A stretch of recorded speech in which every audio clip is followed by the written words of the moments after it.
வணக்கம். தினமடை செய்தி.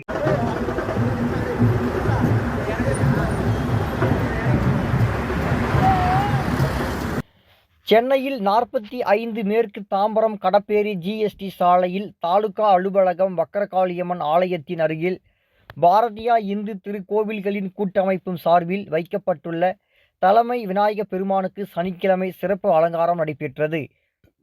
விழாவில் சிறப்பு அழைப்பாளர்களாக புதுவை சபாநாயகர் பாரதிய ஜனதா கட்சியின் மாநில துணைத் தலைவர் டால்பின் ஸ்ரீதர், தலைமை ஒருங்கிணைப்பாளர் பிரிங்கிமலை ராமசுப்பிரமணியம், செங்கல்பட்டு பொறுப்பாளர் KS ஏழுமலை, செல்வி மற்றும் குப்பு கருணாகரன், தீபன் கந்தன் மேஸ்திரி, ஏழுமலை மேஸ்திரி மற்றும் பாரதி இந்து திருக்கோவில் கூட்டமைப்பின் மாநில அமைப்பு செயலாளர் N பிரகாஷ்குமார் வாழ்க வளமுடன் என்று இறைபணிந்தார்.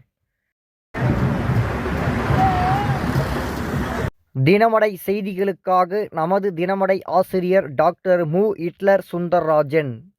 மேலும் இது போன்ற சுவாரஸ்யமான செய்திகளை தெரிந்து கொள்ள நமது தினமடை சேனலை லைக் பண்ணுங்க, ஷேர் பண்ணுங்க, சப்ஸ்கிரைப் பண்ணுங்க. மறக்காம பெல் பட்டனை ஐகான் பண்ணிக்கோங்க.